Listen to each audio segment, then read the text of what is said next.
Wait, guys. I got a few promotions to do right now. I didn't tell everybody just because everybody comes thinking it's going to be them, and I hate that. That sucks. I don't even have all the belts that I'm going to be giving out. Some are in transit, so the ones that I have right now, I'm going to be giving out. We have some people who get it. We don't wear the belts that much around here. We're not flexing them all the time, right? In the E, it's like E world, everyone's like walking around with their belt color, and it's like this hierarchy is always enforced. And sometimes that can hold you back in your progress. It can hold you back when you're training with people too, because you see this higher belt rank and you think, oh, there's no way I could beat this person, and you shouldn't think that.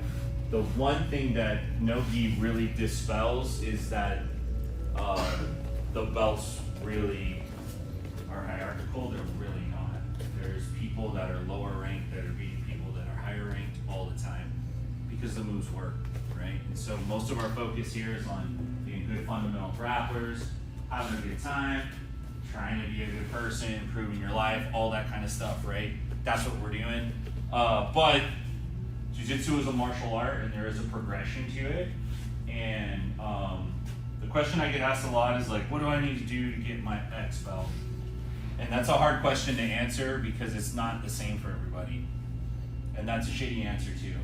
Nobody wants to hear that. Everybody wants a piece of paper that says, do this, do this, do this, do this. And if I gave you that, you fools would be back here next week. Hey man, check it out. I got all 10 of these down. I'm ready for my belt. It doesn't work like that, right? So it's very individual, even within the belts themselves. Every blue belt is not the same. Purple belts are not the same. They're just not. Even when it was old school, it wasn't the same. It's just how it is, right? It's a jiu-jitsu, it's a martial art, so it's still very master apprentice, in my opinion, and that's how I approach it, right? I'm totally open for dialogue if people want to know what they can work on. I've had a lot of people ask me that from a genuine standpoint, like what can I personally do? That's a much better question than give me the requirements. Does that make sense? Okay. All right, so let's do this. The first belt is one that I'm really happy to give out. So one of the things that I look for when I move somebody out of white belt is if, like, one of the hallmarks, not always like this, but one of the tall tale signals is when, like, it's not fair to the other white belts for this person to be a white belt. Because white belt is the belt where you're like, I'm new here, like, I don't know shit, right? Like, don't get mad at me for nothing. And there comes a certain point where it's just, it's not fair to the white belts, and it's not fair to the purple belts that this person's still a white belt. Because now they're getting whooped by a guy that's 2 ranks under. And sometimes it's a brown belt. And every now and then it's a black belt, right? But the techniques work.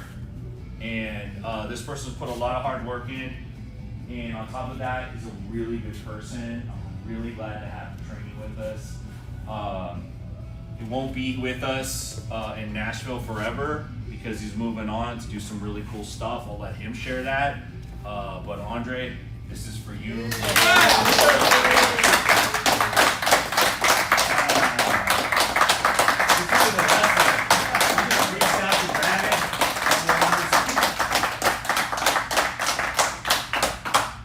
I will venture to say Andre will never learn how to tie this bow.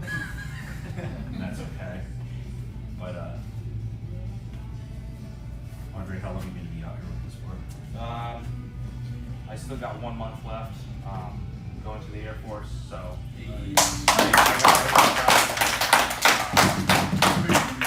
I have my prereqs done. I just need a job, and I'm shipping out. Nice. All right, sir. Thank you.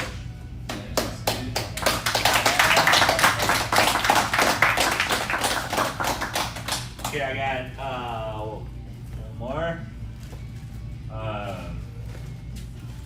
This dude's been training with us for a minute, and one of the hard things about the belts that a lot of schools and instructors don't want to promote you unless you train with them for a while.